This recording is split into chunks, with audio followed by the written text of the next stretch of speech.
They called her broken, a woman with scars too deep to be seen and a dog too small to matter. But out there on the edge of silence, they found each other, and what followed, no one expected. A war veteran, a lost puppy, and a secret buried in their blood. Stay with us. Like the video, subscribe to the channel and witness a journey that begins not with strength, but with a whisper. A late autumn wind howled down from the jagged peaks of Rocky Mountain National Park, rustling the pines and sending golden leaves cartwheeling across the gravel path, leading to a weather-beaten cabin just outside Estes Park, Colorado. The sun had barely risen over the horizon, casting long blue shadows across the frost-dusted fields that surrounded the property like a lonely sea. The air smelled of pine sap and wood smoke tinged faintly with something colder, something like memory. Maggie Collins stood on her porch, her silhouette framed by the soft orange glow of a kerosene lantern hanging from the rafters. At 58, she moved with a quiet economy shaped by years in the military, a woman who wasted neither time nor words. Her lean frame was wrapped in a faded Army-issue jacket that hung loosely over a flannel shirt and well-worn jeans tucked into weathered hiking boots. Her gray hair was pulled into a low utilitarian ponytail, and her lined face, though stern, carried the imprint of losses deeper than age could explain.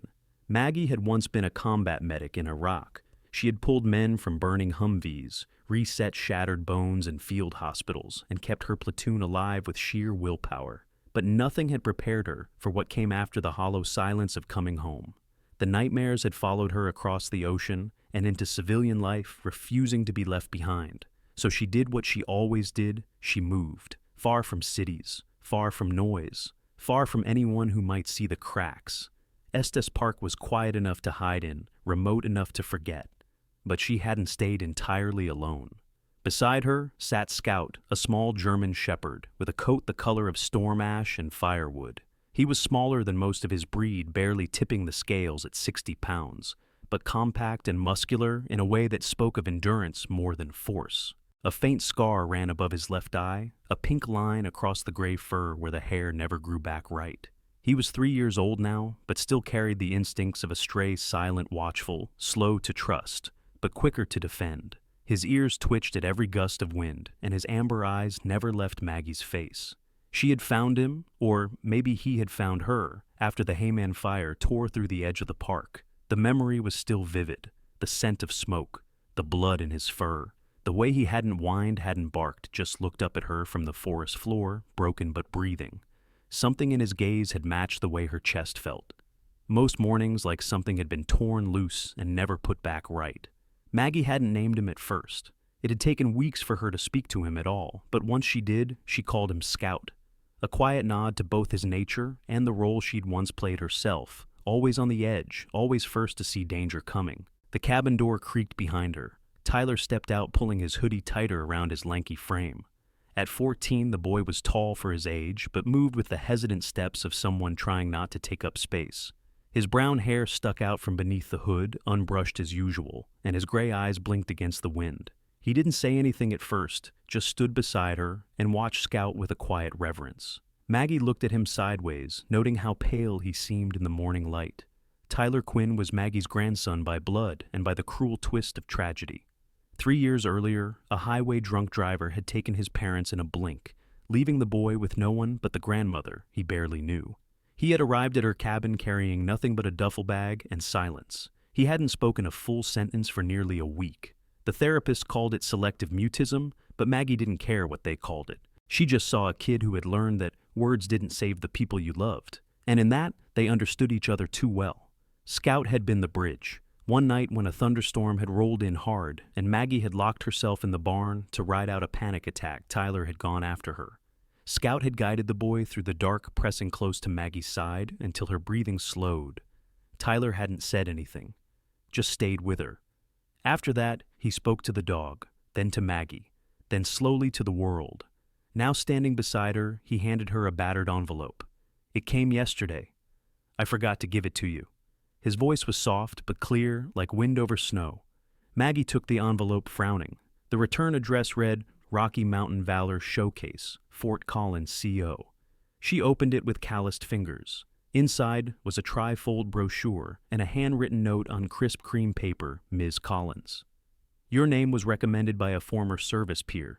This year, the showcase has opened a category for non-traditional service dogs and their handlers, particularly veterans. We encourage you to apply. It's not about ribbons. It's about stories worth seeing. MU Henderson Program Director. Scout tilted his head, sensing her tension. Maggie folded the paper again, then looked out at the peaks. Snow was dusting the higher elevations. The wind had changed. The season was turning. "I'm not doing this," she muttered. "But I want to go," Tyler said quietly. Maggie turned sharply surprised. Tyler's gaze didn't waver. He was chewing at his sleeve, a nervous tick he hadn't done in months, but his voice held steady. "Scout helped me. They should know what that means." Maggie opened her mouth, then closed it again. The wind carried a distant sound of elk bugling somewhere in the trees. The silence between them stretched until Scout pressed his head into her hip.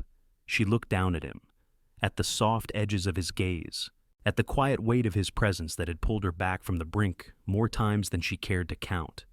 "They'll laugh at us," she said. Tyler shrugged. "They always do." Scout blinked slowly, unbothered. Maggie sighed, turned, and walked inside. The envelope was still in her hand. The late October wind rolled gently through the highlands, carrying with it the faint scent of earth and juniper. The sky over Estes Park was pale blue, brushed with clouds like strokes of chalk over canvas. The mountains stood steady in the distance, capped with snow, watching over the valley like silent sentinels.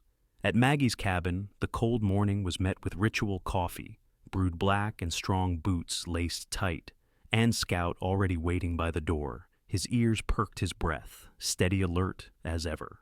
Tyler was sitting on the porch swing, knees tucked up to his chest. The fabric of his hoodie was too thin for the cold, but he didn't seem to care. His eyes followed Scout's every move. There was something reverent in the way he watched the dog, like he wasn't just looking at a pet, but at a lifeline. It had happened 3 months ago on a storm-heavy afternoon. Maggie had been in town picking up supplies, and Tyler had been left alone. He'd gone into the barn to look for an old sketchbook, and when the wind slammed the warped door shut behind him, something in his mind had snapped. Darkness pressed in like water rising. The sound of the storm and the smell of hay and oil triggered something old, something buried. He had dropped to the floor, frozen breathing in short, ragged bursts. And then Scout had come. No barking, no scratching, just a soft thud of paws and a nose pushing under Tyler's arm. The dog had laid across the boy's chest, not heavy, but grounding. The warmth of his body, the rhythm of his breathing, it had been enough to pull Tyler back. When Maggie returned, she found them there, boy and dog, tangled together in silence, but alive. From that day forward, the bond between them had only deepened. Maggie watched now, as Tyler gently tied a length of rope to a tree in the yard, fashioning a makeshift agility tunnel from 2 hay bales and an old bed sheet. Scout trotted through without hesitation, tail up, ears alert. "You're setting up a training course?" Maggie asked, stepping out with 2 mugs in her hands. Tyler nodded. "For the showcase." She handed him the warm drink. He wrapped his fingers around the mug, but didn't drink. "They're not looking for tricks, Ty," she said. "They're looking for heart." "I know," he said, and for once he looked her directly in the eye. "He's got that." A beat of silence passed before Maggie nodded. She didn't say it out loud, but she agreed. Scout had something more than obedience, he had soul. And Tyler was starting to find his. That afternoon, Maggie loaded Scout into the back of the truck, and the 3 of them drove down into town. They were headed for the veterinary clinic. Scout needed his vaccinations up to date before any public showcase. Maggie hadn't been to the clinic in years, not since the old vet retired. Now, the new sign read, Pearson Pines Veterinary, Compassion, Ethics, Healing. Inside the lobby was clean and rustic stone floors, pine-paneled walls, and shelves lined with pet food leashes and framed photos of local animals. Behind the reception desk stood a woman in her 50s, broad-shouldered with a jaw like granite, softened only by her floral sweater. Her name tag read, Sharon, and her voice had the bite of someone who'd wrangled dogs and cowboys alike. "You must be Maggie," she said, glancing down at the clipboard. "And this must be Scout. Is Dr. Pierce in?" Maggie asked, her eyes scanning the closed hallway door. Sharon nodded. "Back from Denver just last week. Took guts to do what he did. The man's got enemies now, but a lot of fans too." Before Maggie could ask what she meant, The door opened and a man in his mid-30s stepped out. He was tall, lean, with a quiet intensity in his eyes, green flecked with gray. He wore a navy blue button-down shirt tucked into dark jeans, sleeves rolled to the elbow revealing strong forearms, and a thin leather band around his wrist. His brown hair was messy in a deliberate sort of way, and he moved with quiet confidence. "Ms. Collins," he asked. His voice was calm, grounded. "I'm Dr. Evan Pierce." Maggie gave a short nod. "Scout needs his vaccinations updated." Evan crouched beside the dog without hesitation. "Hey, buddy," he murmured. Scout stood still, then sniffed his hand cautiously before giving a short wag. "Good boy." Alert, but not aggressive. Solid temperament. Tyler watched from behind Maggie, his hands deep in his pockets. "You've trained him well," Evan said, looking up. "We didn't train him," Tyler said suddenly. "He trained us." Evan blinked, then smiled softly. "Sounds about right." As he began the checkup, Sharon filled Maggie in. Evan had returned after exposing a large kennel facility just outside Denver Glen Ridge working dogs. They had been lauded as one of the top service dog breeders in the country, supplying to private security law enforcement, and more recently, to competitors of the Rocky Mountain Valor Showcase. But Evan had discovered something ugly beneath the surface dogs pumped with growth hormones, to bulk them up, shock collar conditioning, to produce obedience, and a brutal selection process where weaker pups were discarded. He had gathered proof testified, and walked away from a lucrative partnership. They painted him as a whistleblower with a grudge, Sharon said. "But he's the reason I brought my old girl here when she got cancer. He doesn't treat dogs like tools." Maggie watched Evan finish the final injection with a steady hand. Scout didn't flinch. "Any side effects?" she asked. "Maybe some soreness." "But he's in excellent condition," Evan replied. "You're entering him in the showcase, thinking about it." "Well," Evan said, standing. "I'll be there, watching, not competing." "Why not?" Tyler asked. Evan hesitated, then looked toward the photo wall. "I had a dog once, Celestia. She was more than a partner, she was the heart of our program. She disappeared during the investigation, never found her. I've been re-evaluating what this whole thing means." The room grew quiet. Then Scout stepped forward and pressed his nose gently to Evan's hand. Evan smiled again, softer this time. "You've got a rare one." Maggie nodded. "I know." The next morning, Estes Park was brushed with a light frost, the kind that made the grass crunch under your boots, and the breath of every creature visible like ghosts hanging in the air. The sun hung low, casting a soft golden hue across the peaks of the Rockies, while the valley below stirred awake with murmurs of a changing season. Maggie zipped up her worn canvas jacket as she loaded the last of the gear into the back of the truck, 2 crates, one for supplies, and one open and padded for Scout. Tyler stood beside her, his backpack slung over one shoulder, hugging a notebook to his chest. His hair stuck out in odd angles from under his beanie, and his sneakers looked new. Maggie had bought them yesterday quietly while Tyler browsed the pet section in town. "You sure you packed the meds?" she asked. "Yeah." Evan gave me extras just in case, Tyler replied, his voice steadier than usual. Maggie caught that a subtle shift. He was still quiet, but not silent anymore. As the engine started and the old Ford rolled down the gravel path, Scout rested his head on Tyler's lap, his eyes half-closed, content with the road rumbling beneath them. The journey would take 3 hours to reach Gunnison, Colorado, where the preliminary training camp for the Rocky Mountain Valor Showcase was being held. The camp was located on the outskirts of town, nestled in the foothills. Tall pines bordered the perimeter, and beyond them, a small lake shimmered like glass.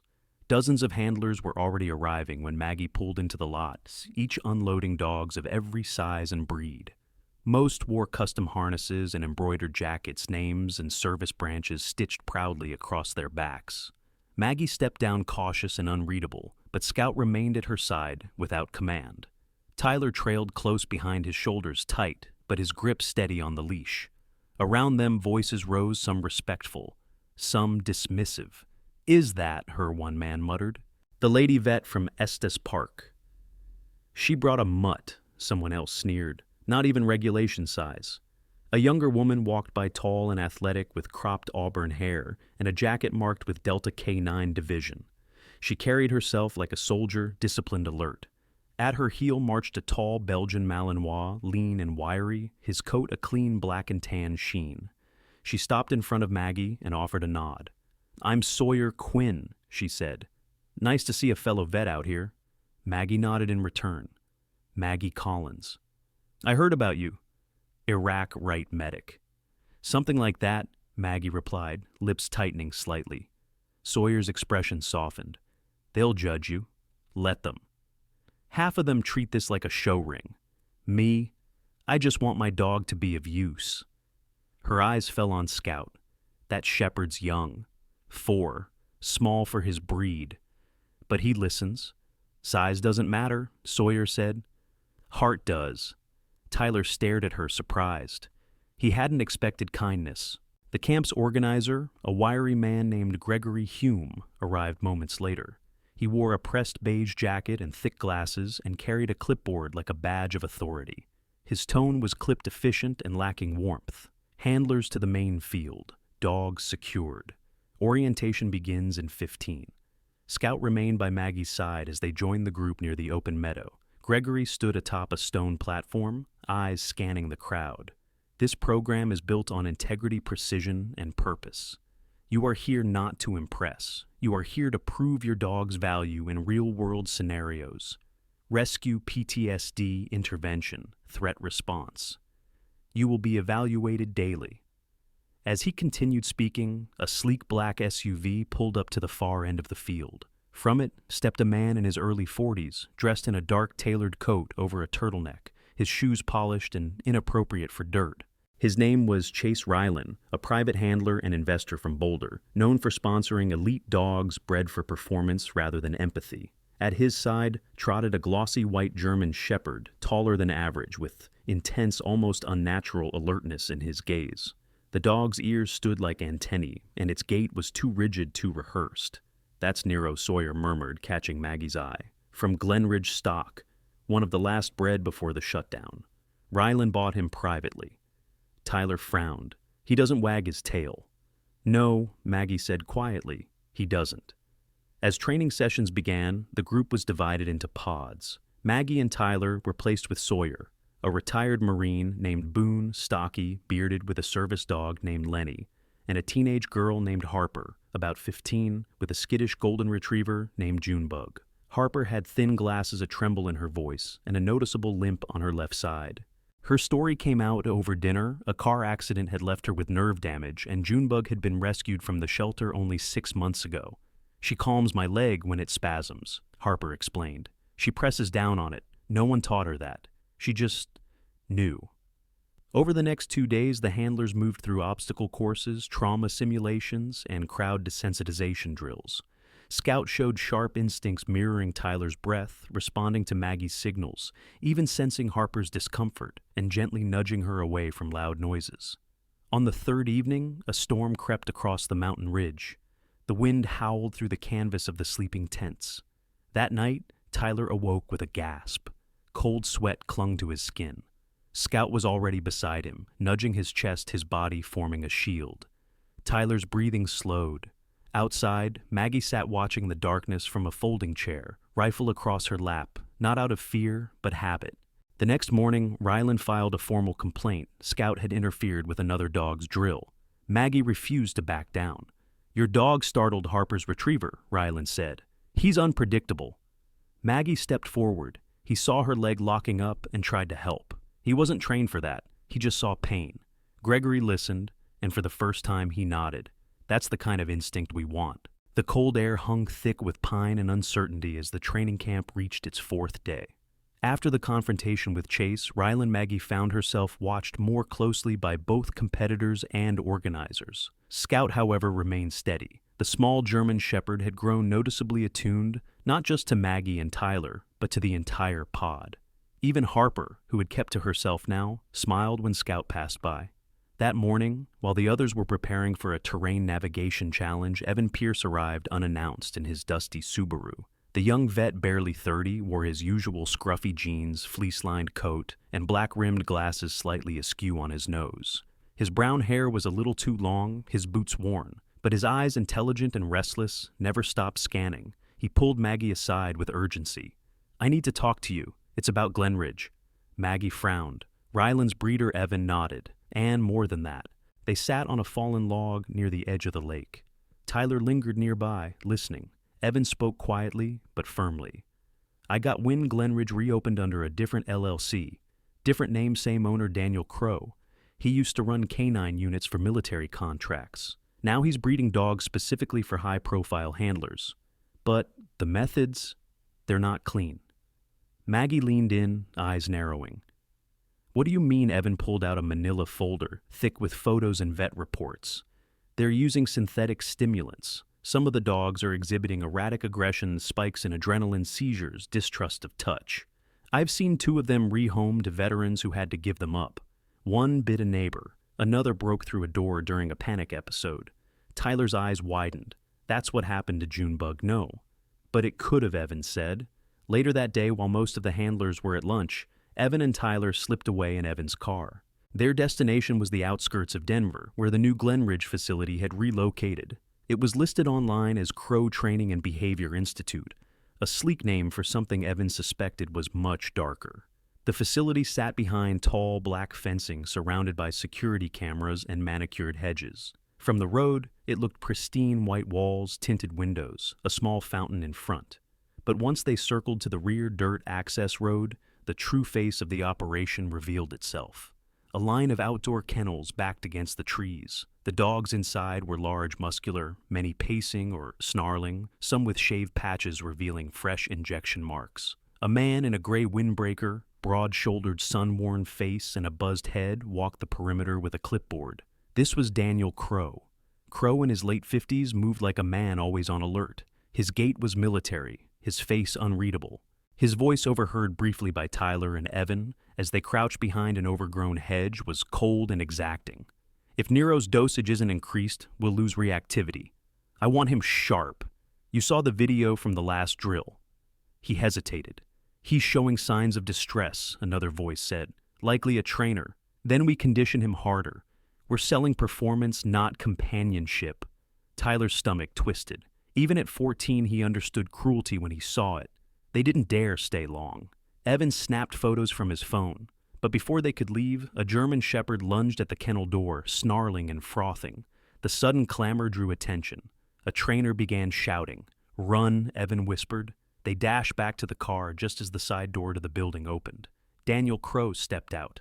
His eyes scanned the tree line, but didn't land on them. Still, a cold prickle settled in Evan's spine. Back at the camp, Maggie noticed their return by the mud on Evan's boots and the tightened lines in Tyler's face. She said nothing until the sun had dipped below the ridge and the tents once again flickered with lantern light. "You were at Glenridge," she said to Tyler. He nodded. "It's worse than you thought. They hurt the dogs." Maggie's face tightened. She was silent for a long time. Then she said, "We're staying in this competition." Evan looked at her with concern. "That puts a target on you." Maggie didn't flinch. So be it. That night, as the handlers gathered for a fireside Q&A with Gregory Hume, news broke that a dog at Glenridge had attacked its handler during a closed-door exercise. The handler, later revealed to be one of Crow's own trainers, was hospitalized. The story was published on a small blog run by an ex-handler named Renee Trask, who had been tipped off anonymously. Sawyer Quinn, seated beside Maggie, glanced over. "You didn't hear that from me," she said dryly.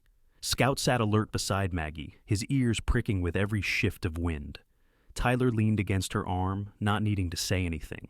The shadows of Glenridge were creeping into the open, and they had only just begun. Morning mist rolled off the slopes of Estes Park like a living curtain, cool and silver against the pine trees. The camp was waking up slowly, handlers stretching by the fire pits, dogs leaping through morning drills. But Maggie Collins was already deep into a private session with Scout. Near the riverbank where the grass turned thick and dewy, she moved silently, gesturing only with her hands and her breath. No commands, no treats, no whistles. Just the subtle shifts of her body and a kind of deep, invisible rhythm. And Scout, small for a German shepherd, with a sleek russet black coat and intelligent dark eyes, followed every cue like a shadow learning to speak. Maggie was tall but not imposing. Her build had once been stronger, more muscular, but time and injury had softened her frame. Her dark auburn hair was now streaked with gray, and faint creases tugged at the corners of her eyes.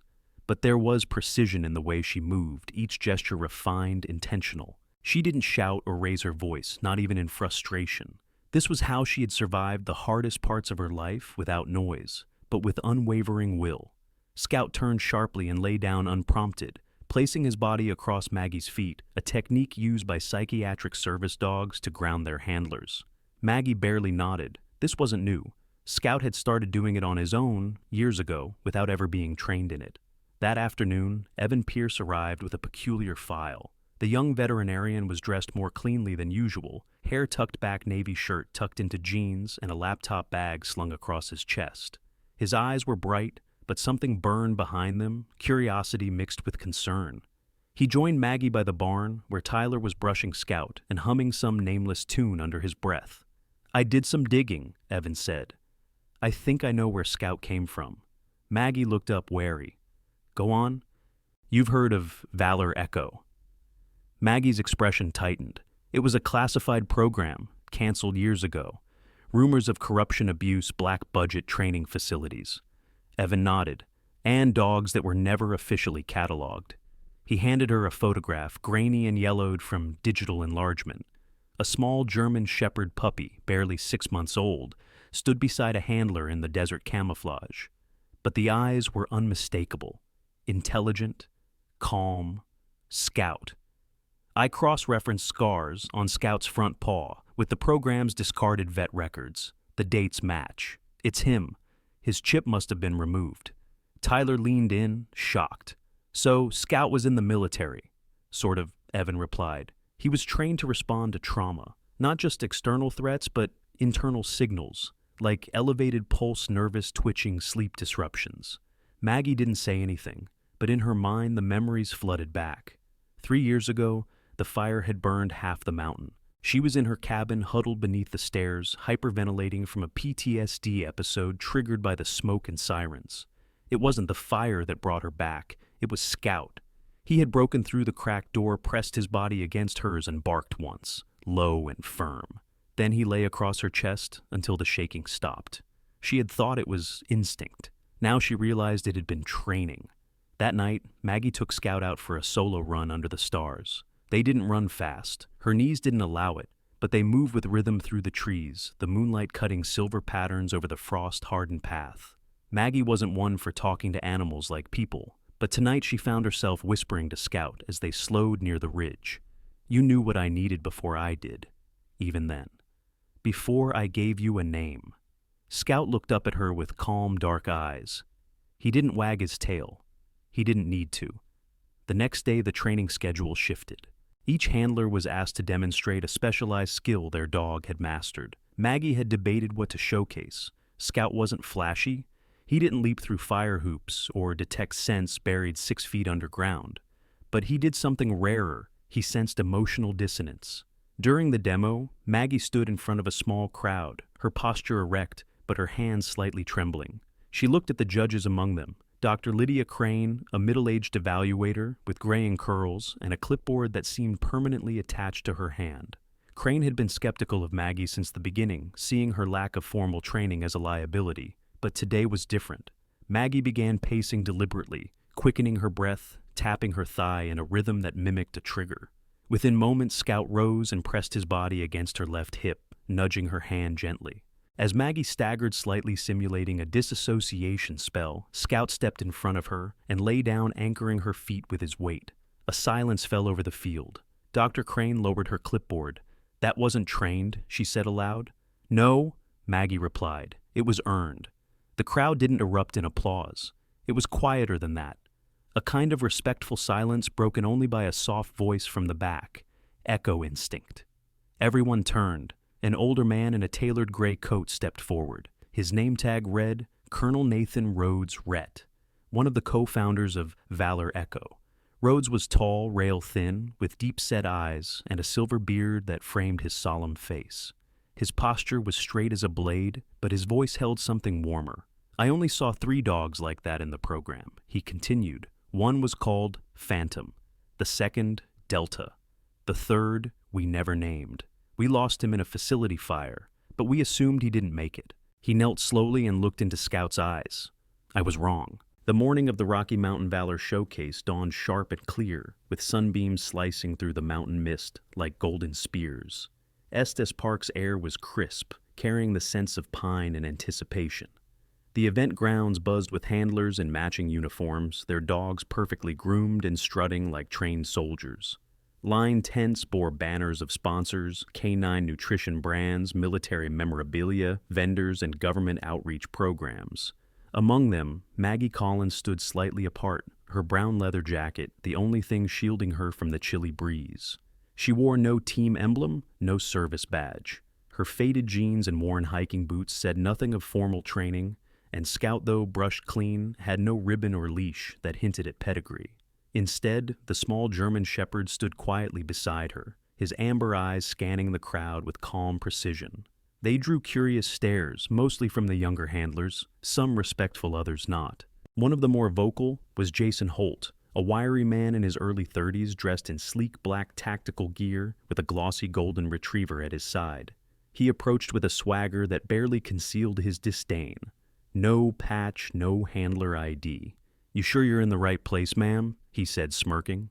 Maggie met his eyes, unflinching. "Pretty sure." Jason's dog? Blaze barked sharply at Scout, tugging on his lead. Scout didn't react. He remained still, ears twitching only slightly. Evan Pierce arrived shortly after, a clipboard in hand and a volunteer badge swinging from his neck. He looked uncomfortable in a collared shirt sleeves rolled up to his elbows, revealing faint scars on his forearms, likely from animal rescues. "They'll call your number soon," he said to Maggie. "Ignore the noise. Just do what you always do." Tyler was with him, his dark hoodie oversized and his hands tucked into the sleeves. At 14, he was still shorter than Maggie's shoulder, but today his posture was straighter. There was something new in his eyes, not quite confidence, but a willingness to be seen. They watched the opening rounds, obstacle courses, scent detection, challenges, tactical recall. Dogs leapt over barriers, crawled under fire-simulated wires, located hidden satchels. It was a military pageant, clean and loud, and perfectly rehearsed. When Maggie and Scout's turn came, the announcer's voice crackled with hesitance. "Next demonstration, entry 47, independent handler, Maggie Collins, Dog Scout." There was a notable pause. Some in the crowd looked toward the judges' panel, unsure how to respond. They hadn't seen a civilian enter this part of the competition before. Maggie stepped onto the field with steady strides. She didn't bring props, didn't hold a lead. Tyler followed behind her, his hand resting gently on Scout's back. The judges watched silently, among them Colonel Nathan Rhodes and Dr. Lydia Crane. Maggie took the mic, her voice calm but strong. "Scout isn't trained to fetch weapons or sniff out bombs. He doesn't bark on command. What he does is something harder to measure." She gestured for Tyler to take center stage. The boy looked around, hundreds of eyes on him. He swallowed hard, then stepped forward. "I don't like talking in crowds." He began, his voice thin but rising. "For a long time, I didn't talk at all." He paused. The silence was complete. "My parents died when I was 10. After that, everything felt empty, like I was falling inside myself, and no one saw." Scout moved closer and sat beside Tyler, his head tilted up toward him. "I met Scout when I was hiding in a barn. He didn't bark or try to lick my face. He just sat down next to me. I don't know how long we stayed there. I cried until I passed out. When I woke up, he was still there. He always is." Maggie gave a subtle cue, a nod, and Tyler stepped back. Then Maggie performed something that no one expected. She began simulating a PTSD trigger, irregular breathing, hand tremors, posture collapse. The crowd murmured in confusion, thinking something was going wrong. Scout moved. First he circled her gently. Then he leaned his body against her legs, nudging her hand up. As she dropped to her knees, hands over ears, hyperventilating, Scout placed his full weight across her thighs, forcing physical grounding. He licked her wrist twice, then let out a low, steady sound, almost like a hum. Maggie's breathing slowed. Her hands fell to her sides, her eyes lifted. The crowd was silent. Dr. Lydia Crane stood, her lips slightly parted. Colonel Rhodes removed his cap. A woman in the front row sniffled audibly. Then came applause, quiet at first, then growing louder. It wasn't the thunderous kind, but something deeper, earnest, stirred. Evan blinked quickly as if shaking off mist. When the performance ended, Jason Holt crossed his arms and leaned toward another handler. A therapy act. What's that supposed to prove? But someone else answered, an elderly man in a wheelchair wearing a faded Marine Corps jacket. His voice rasped like gravel. Proves a damn lot more than jumping through hoops. Tyler stood beside Scout as the crowd slowly gathered around. Someone asked for photos. A local news reporter stepped up to Maggie, microphone in hand. Did you train Scout to do all of that? Maggie smiled gently. No, I just gave him space to remember what he already knew. Back at the tent, as the sun dipped behind the mountains and painted the sky in watercolor pinks and golds, Tyler looked up at his aunt. Can we come back next year? Maggie ruffled his hair. Maybe, but only if Scout agrees. Scout, lying peacefully between them, let out a soft huff as if in contentment. The day after the showcase, the town of Estes Park buzzed with whispers and headlines.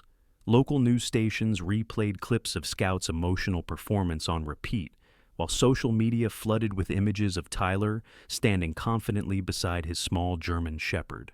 But not all attention was celebratory. At the edge of town, a gray stone courthouse loomed under a low-hanging sky, the clouds swollen with the threat of spring rain. Maggie Collins sat quietly on one of the cold benches inside, her hands folded around a worn envelope. Beside her, Scout rested his chin on her boot, unmoved by the sterile room or the murmur of tension around them. Across the aisle stood Daniel Crow, tall and broad-shouldered, dressed in a charcoal suit that looked out of place in the rustic mountain town. His expression was smug, calculated, with silver-streaked black hair slicked back and an angular jawline that seemed to clench with every word. He was the image of control. But beneath that facade simmered something darker. Your Honor, Crow said with an oily voice, addressing Judge Harriet Rowan, a sharp-witted woman in her early 60s known for her unshakable demeanor and piercing blue eyes. Ms. Collins is in unlawful possession of a canine originally bred and trained under the now-defunct Valor Echo military program. We have registration records, breeder contracts, and certified lineage that trace this animal back to government property. He turned briefly to Maggie, flashing a thin smile. She may have stolen a hero, but the law remains the law. Judge Rowan raised an eyebrow. And you are the legal custodian of said lineage. Yes. Glenridge has maintained archival access since Valor Echo's dissolution. Scout, originally labeled Echo 9, is a military asset. We are simply requesting his return to appropriate handlers. Evan Pierce stepped forward from the audience gallery. His plaid shirt was tucked sloppily into khakis, and his stethoscope dangled from his coat pocket. Objection. Your Honor, the foundation of Mr. Crow's claim is based on falsified documentation. Crow's jaw tightened. This man is a disgraced veterinarian. I resign to expose abuse, not avoid it. Evan countered, then turned to the judge. May I present new genetic evidence? Judge Rowan gestured for him to continue. From the back of the room, Tyler appeared holding a small laptop, his hoodie sleeves pushed up and his eyes bright with purpose. I helped, he said softly, his voice wavering but steady enough to be heard. Evan placed a folder on the bench. Scout's microchip was unregistered, but through a voluntary DNA test we conducted at my clinic, and with Tyler's help, we cross-referenced it against a now public Department of Defense database. He clicked a remote, and the courthouse monitor lit up with scanned documents. DNA matches, time-stamped charts, embedded microchip history. Scout's genetic code is a 99.8% match to the Echo Alpha 9 line developed at the Rocky Creek facility, a closed military breeding program. But here's the key: the facility was never authorized to issue dogs to private contractors like Glenridge. Judge Rowan leaned forward. Are you saying Mr. Crow never had legal access to the program's assets? Correct, and the contract he presented.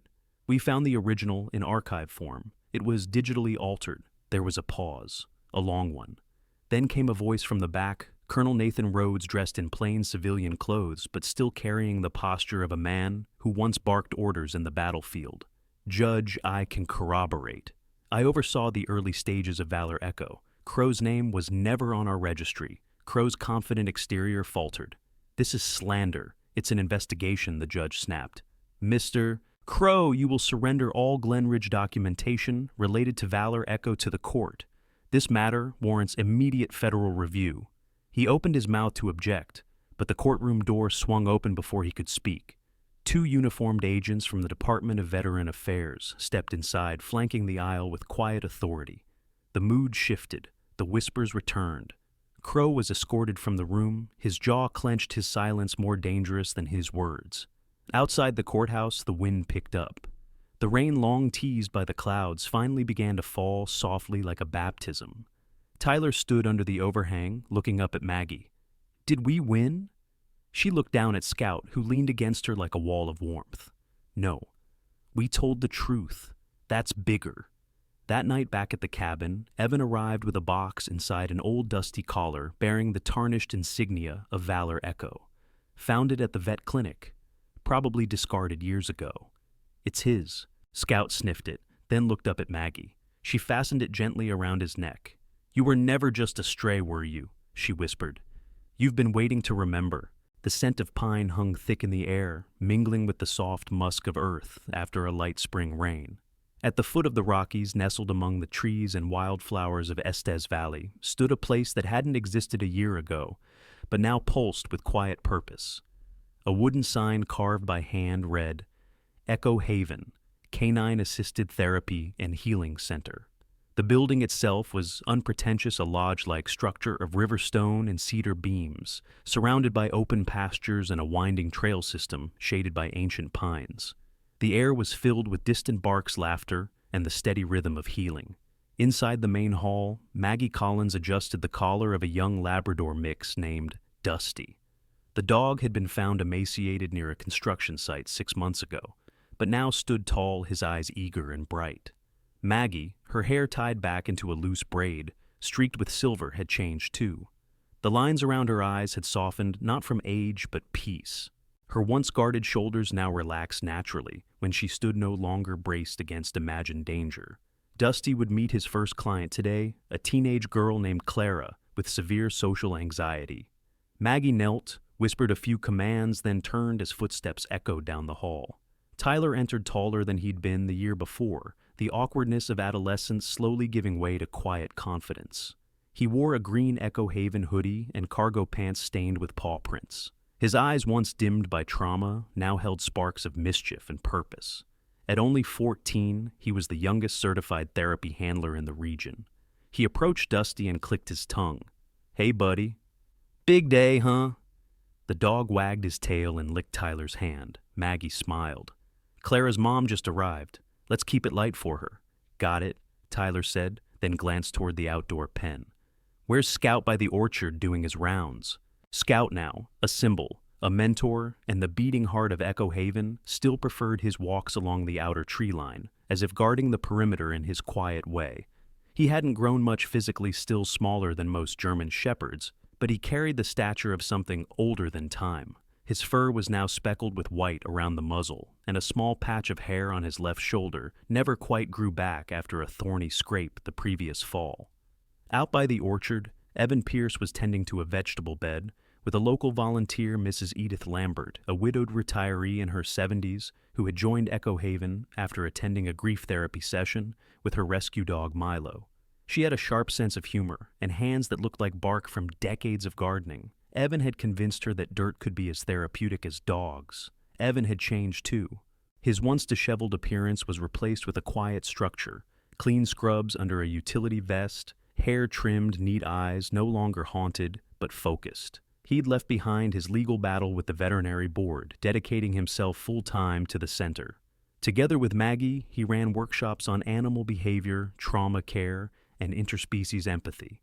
Back inside, Clara entered the therapy room, her dark bangs nearly covering her eyes. She clutched a blue sketchbook to her chest and moved with hesitant steps. Tyler greeted her gently, not with words at first, but with a gesture pointing to Dusty, who sat perfectly still with a scarf around his neck and a tennis ball under one paw. "This is Dusty. He's nervous around new people too," Tyler said. Clara looked up. "Really?" Tyler nodded. "Took him weeks to come near me. But now, he's kind of a show-off." Dusty leaned in and nudged Clara's elbow. A moment passed. Then she smiled. Later that afternoon, Maggie stood by the window of the main lodge, holding a cup of tea. Scout trotted up to her side, brushing against her leg. She glanced down, then opened the door, and the two stepped out into the clearing. the sky was ablaze with amber and rose hues. The wind rustled through the trees like an old lullaby. Maggie's boots crunched over pine needles as she walked to the edge of the pasture, Scout following close behind. She stopped, letting her gaze drift beyond the hilltops and into memory. The noise of the world she'd once fought and the weight of silence she had carried, the lost pieces of herself she'd feared, were gone forever. But here, standing beside the small dog, who had never left her side, who had reminded her how to breathe again, Maggie felt none of that. Just stillness. Just home. She crouched beside Scout, cupping his face. "We're not running anymore, little one," she whispered, pressing her forehead to his. "We're home now." Scout closed his eyes and leaned into her touch. Behind them, the lights of Echo Haven flickered on, one by one, like stars finding their place. Sometimes wounds are not healed by medicine or advice, but by the quiet presence of a loyal soul like Scout. Maggie's story is not just about a small dog, but about the courage to start over, to trust again, and to love even after being hurt. In our everyday lives, each of us may be hiding a silent pain. Take a moment to look around. Maybe your own Scout is quietly waiting to be noticed. If this story touched your heart, share this video with someone who needs a little hope. Remember to comment. Subscribe to Tales of Warmth and tell us in the comments who or what helped you get through your darkest moments.